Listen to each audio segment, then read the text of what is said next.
Hi friends, ఎలా ఉన్నారు? ఈరోజు కూడా మీకు ఒక మంచి కథ తీసుకొని వచ్చాను. అదేంటంటే, ఒక చిన్న గ్రామంలో అంజలి అనే ఒక చిన్న పాప, చిట్టి పాప ఉండేది. ఆమెకు జంతువులంటే చాలా ఇష్టం, చాలా ప్రేమ.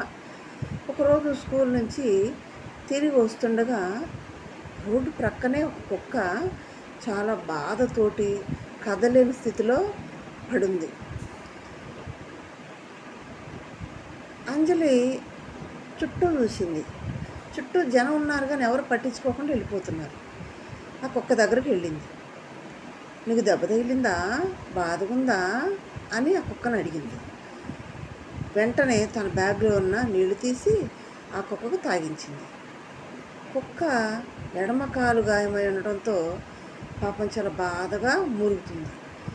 అంజలి తన స్కూల్ బ్యాగ్లోంచి ఒక చిన్న కర్చీఫ్ తీసి ఆ దెబ్బ తగిలిన కాలుకి ముద్దుగా కట్టుకట్టింది. తర్వాత ఇంటికి వెళ్ళి వాళ్ళ అమ్మతో చెప్పింది.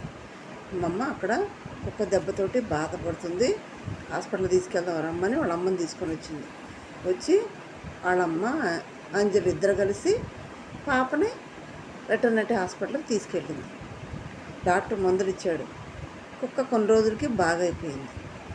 అంజలి ప్రేమను గుర్తుపెట్టుకున్న ఆ కుక్క ప్రతిరోజు ఆమె ఇంటి దగ్గరకు వచ్చేది. ఇద్దరి మధ్య మంచి స్నేహం ఏర్పడింది.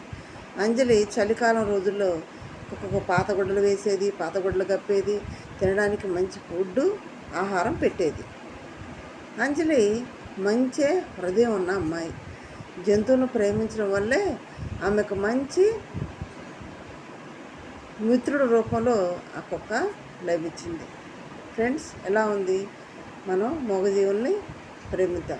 ఓకే, ఎలా ఉందో చిన్న లైక్ చేసి, షేర్ చేసి, కామెంట్ చేయండి. ఓకే, ప్లీజ్ సబ్స్క్రైబ్ చేయండి, లైక్ చేయండి.